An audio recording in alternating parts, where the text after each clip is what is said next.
Secara umum, akhirnya bisa kita simpulkan yang pertama bahwa diri kita ini, konstitusi diri kita ini, ada yang sifatnya watak, kalau bahasa Jawanya dia yang memang sudah tertanam jadi karakter kita, yang sifatnya menetap.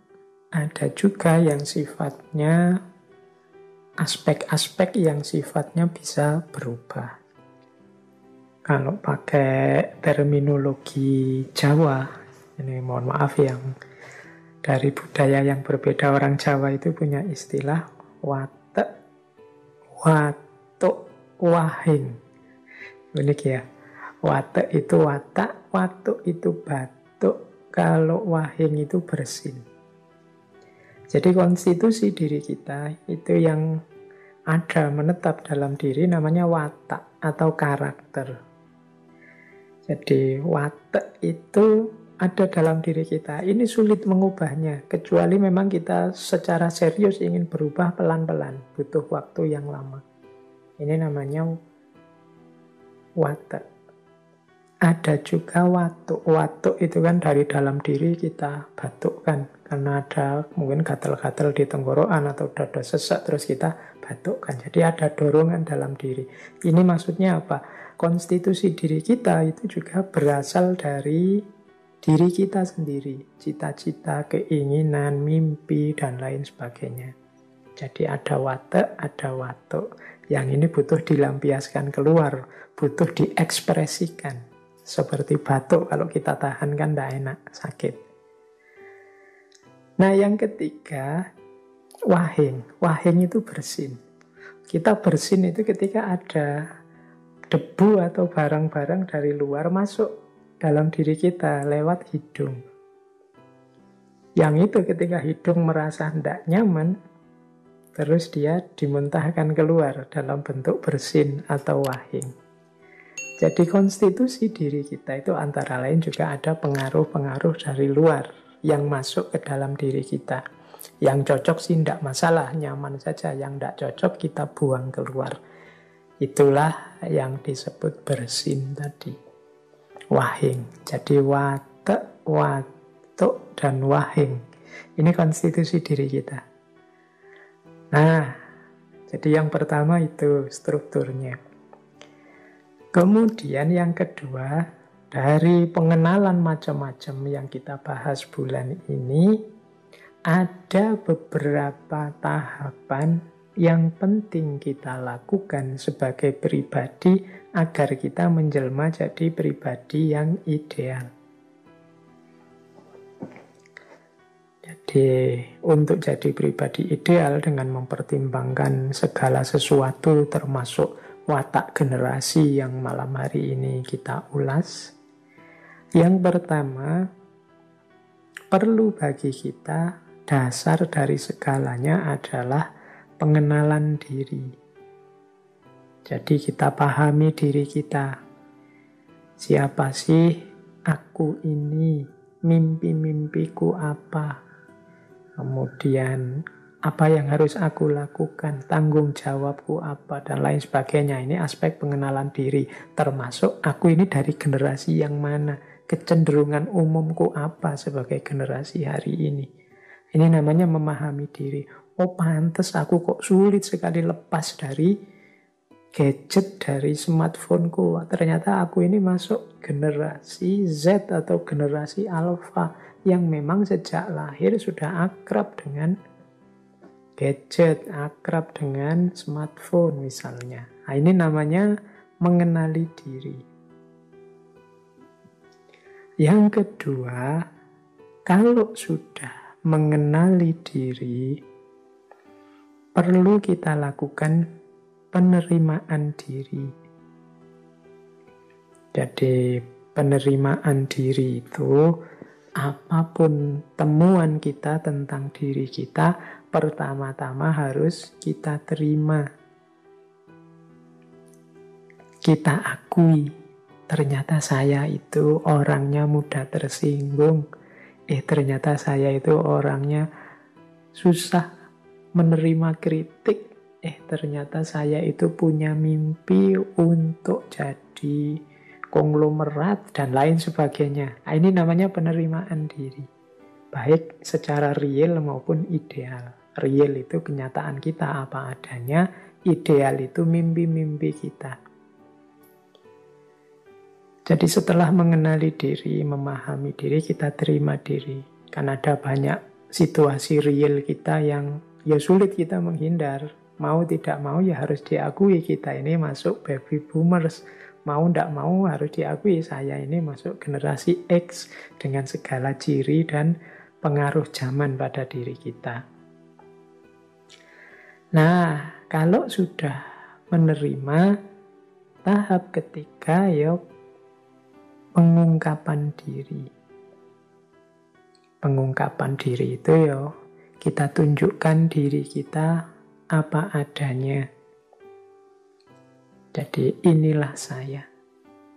Ini yang saya inginkan. Inilah mimpiku. Ini kalau di ilmu tentang jiwa ini ya namanya self assertion.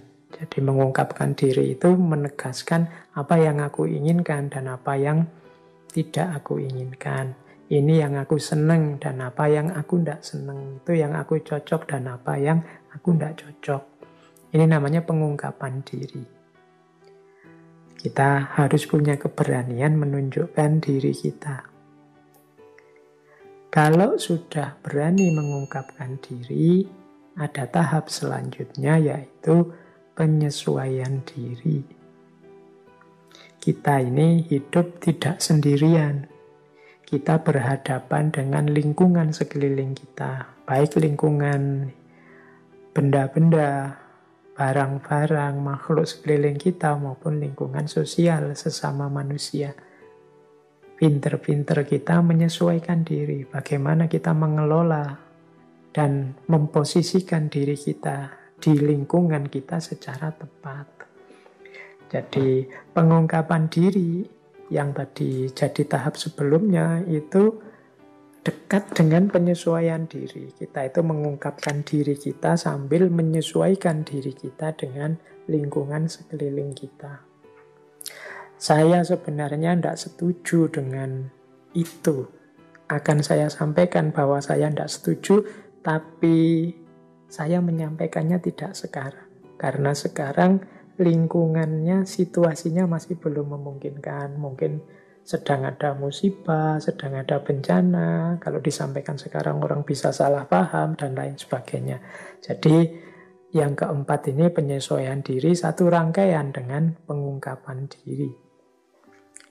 Jadi kita kenali diri kita, kemudian kita terima diri kita apa adanya, kemudian kita ungkapkan diri kita sambil menyesuaikan diri secara bijaksana dengan ruang dan waktu yang ada di sekeliling kita.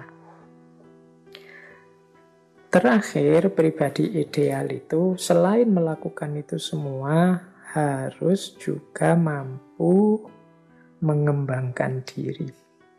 Mengembangkan diri ini muncul dari kesadaran bahwa aku ini tidak sempurna.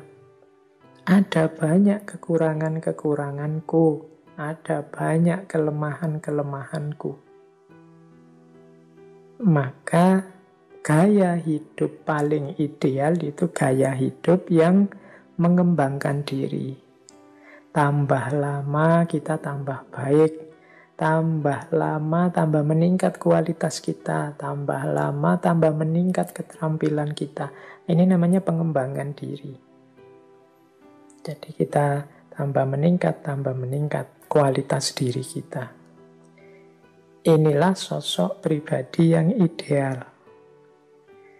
Jadi bahan untuk melakukan ini semua, untuk melakukan pengenalan diri, penerimaan diri, pengungkapan penyesuaian diri, dan juga pengembangan diri, ya antara lain materi-materi yang sudah kita gali bulan ini. Tentang identitas, tentang kerja, tentang mimpi, termasuk tentang pengaruh dari sekeliling sampai pengaruh paling global yang kita kenal sebagai aspek generasi. Dari situlah nanti kita akan menjelma jadi sosok pribadi yang ideal. Nah, terakhir untuk menutup sesi bulan ini adalah penting juga, kalau tadi kan tahapan-tahapan untuk membentuk diri yang ideal, sekarang kita lihat indikatornya. Indikator diri yang ideal. Jadi kapan atau apa buktinya bahwa sebenarnya kita ini sudah melakukan sesuatu yang seharusnya tentang diri kita dan terhadap diri kita. Yang pertama, sosok pribadi yang sudah ideal. Itu indikatornya adalah gembira. Gembira itu satu parameter, satu ukuran hidup orang yang selalu bersyukur. Orang itu bersyukur karena dia puas dan menerima kondisinya apa adanya. Jadi indikator itu kan ukurannya. Pak, saya itu sudah cocok enggak sih Pak kepribadianku? Aku sudah sesuai atau tidak sih Pak hidupku ini? Yang pertama ukurannya adalah kegembiraan. Kalian ini menjalani hidup dengan gembira, penuh rasa syukur, atau dengan kekecewaan, dengan ketidakpuasan, atau rasa penyesalan dan kekhawatiran yang berkepanjangan atau tidak. Nah, ukurannya itu. Pak, kalau saya sih sumpek terus Pak hidup saya, misalnya susah terus Pak, saya gelisah terus, berarti belum gembira. Ada banyak yang tidak kita puasi dalam hidup ini. Mungkin masa lalu yang kita sesali, masa depan yang kita khawatirkan, atau masa kini yang kita merasa tidak berdaya di hadapannya.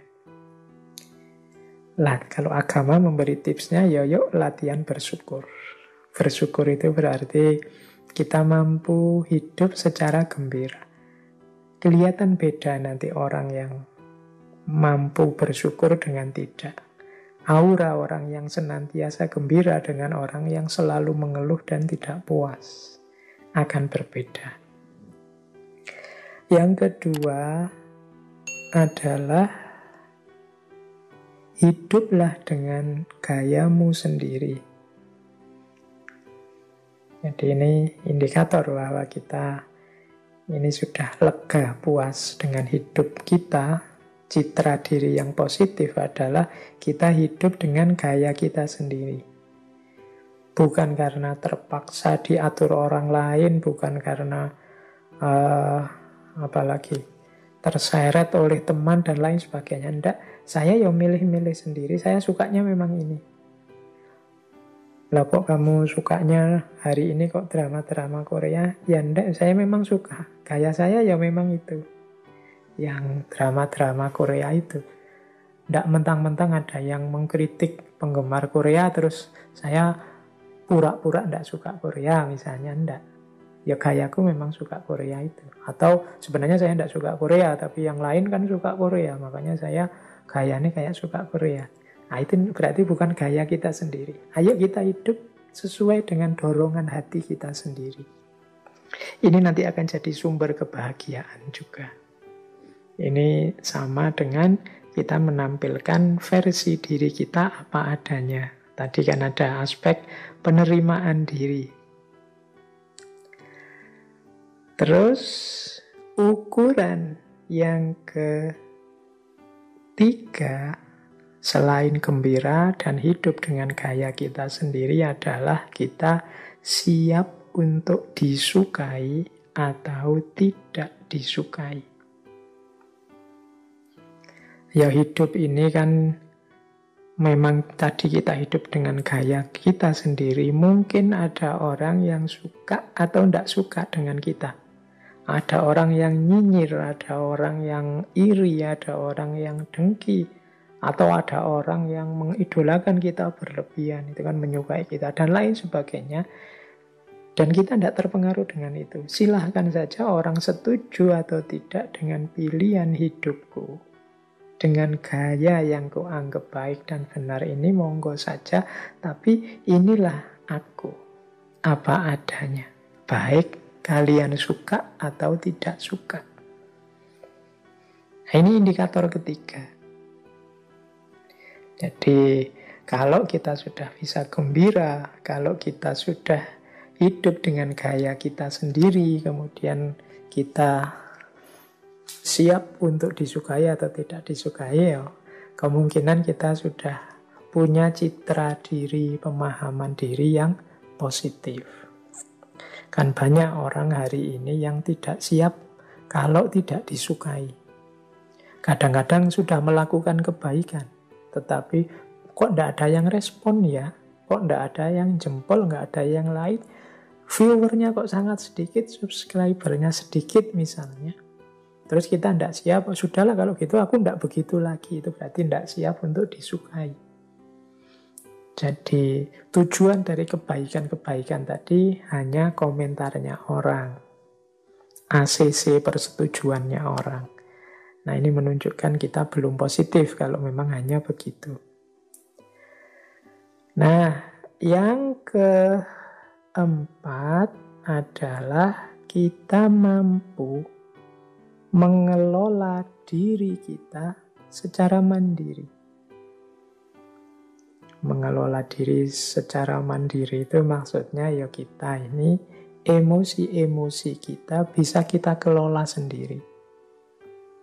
Jadi kita bisa memanage diri kita sendiri tanpa bantuan orang lain. Misalnya kita marah ini, wah saya marah ini, saya tahu saya marah, gimana caranya meredakan marah, dan kita bisa melakukan meredakan marah itu oleh kita sendiri. Jadi tidak perlu bantuan orang lain, tidak perlu pakai fasilitas ini, fasilitas itu. Kita sendiri sudah bisa meredakan kemarahan kita sendiri. Ini mampu mengelola diri sendiri secara mandiri. Misalnya, wah ini saatnya semangat untuk berjuang ini. Nah, kita bisa memotivasi diri kita untuk semangat berjuang. Tidak perlu menunggu motivator-motivator atau ikut kursus-kursus motivasi yang bayar mahal. Ketika kita butuh ketenangan, kita mampu menenangkan diri kita sendiri. Ketika kita butuh semangat untuk berjuang, kita bisa menyemangati diri kita sendiri. Ini namanya mampu mengelola diri secara mandiri. Terus, di antara indikator pemahaman diri kita yang positif, selain tadi kita hidup dengan gembira, dengan versi kita sendiri, gaya kita sendiri, dengan siap disukai atau tidak disukai, kemudian mampu mengelola diri kita secara mandiri. Penting juga bagi kita untuk, kalau ini saya ambil dari beberapa pandangan yang khas, yang unik, yaitu apa? Mampu menertawakan diri sendiri. Jadi kemampuan menertawakan diri sendiri ini menarik, karena kita itu seringkali memaksa diri kita sendiri atau memarahi diri kita sendiri kalau pas tidak sukses. Kemampuan menertawakan diri kita sendiri ini sebenarnya bagian dari penerimaan diri kita terhadap kita. Jadi orang yang tidak mampu menertawakan diri, ini alternatifnya dua. Yang pertama orang yang sombong, dan yang kedua orang yang putus asa, atau orang yang sangat keras terhadap dirinya. Jadi sombong, putus asa, sangat keras terhadap dirinya. Ini 3 parameter yang membuat orang tidak bisa menertawakan diri. Menertawakan diri itu kita menyadari betapa lemahnya kita. Kita menyadari betapa banyaknya kekurangan-kekurangan dalam diri kita. Kita menyadari betapa mudahnya kita itu terpeleset dalam salah, dalam khilaf, dan lain sebagainya. Kita tertawakan diri kita. Ternyata aku ini naif sekali, aku ini lucu, aku ini banyak kurangnya, banyak salahnya. Ini kemampuan menertawakan diri penting.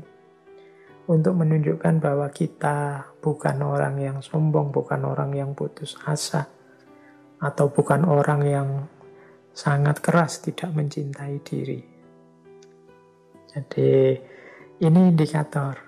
Coba teman-teman dicek ya, kalau teman-teman sedang atau telah melakukan kesalahan, kemudian sadar bahwa itu salah, selain menyesal, itu kan pernah tidak kita menertawakan diri kita sendiri. Jadi menertawakan itu salah satu indikasi bahwa kita memahami diri kita sebagai sosok yang lemah, banyak kekurangan, dan lucu, naif. Ya, tapi tidak dengan keras memarahi atau menyesali hidup, menyesali diri. Ini bagian dari self-love. Jadi ini yang kelima. Dan yang terakhir, indikator pemahaman diri yang positif itu ya tentu saja kita mampu berinteraksi, kita mampu beradaptasi dengan yang lain di sekeliling kita. Ya mungkin kita hidup dengan gaya kita sendiri, kita siap disukai atau tidak disukai, tapi kan bukan berarti kita tidak bisa beradaptasi. Jadi kita harus juga bisa beradaptasi dengan yang lain. Oh iya sih, sebenarnya gayaku itu ya apa adanya seperti ini, tapi situasi saat ini kalau aku apa adanya mungkin malah membuat orang kecewa, marah, tersinggung. Ya sudah, aku pending dulu, nanti nyari situasi yang tepat. Nah, aku siap sih disukai atau tidak disukai, tapi ini ada orang ngeritik aku. Nanti kalau aku cueki saja, jangan-jangan dia kecewa, dan siapa tahu memang kritiknya penting. Oke lah, aku dengarkan kritiknya apa. Aku tidak akan cuek dan lain sebagainya. Ini kan mampu berinteraksi, mampu beradaptasi dengan lingkungan sekeliling kita. Jadi teman-teman, mungkin agak sulit kita mencari banyak teori tentang mengenali diri, memahami diri, dan lain sebagainya. Tapi mari kita bareng-bareng mengusahakannya sambil melihat aku ini sudah puas atau tidak terhadap diriku, aku ini sudah on the right track atau tidak, sudah ada di jalan yang benar atau tidak. Antara lain dengan melihat kita ini gembira atau tidak, kita sudah hidup dengan versi keinginan kita sendiri atau tidak, kita ini siap disukai dan tidak disukai atau tidak, kita mampu mengelola emosi-emosi, mengelola diri kita sendiri atau tidak, kita mampu menertawakan diri kita atau tidak, dan terakhir kita mampu berinteraksi dan beradaptasi dengan lingkungan sekeliling atau tidak. Ini indikator-indikatornya. Ya tentu saja tidak ada manusia yang sempurna. Seperti tahap-tahap tadi, selalu saja terbuka ruang untuk pengembangan diri, peningkatan kualitas diri. Wong kita ini manusia yang tidak sempurna, selalu saja mungkin salah, mungkin tidak pas, mungkin keliru.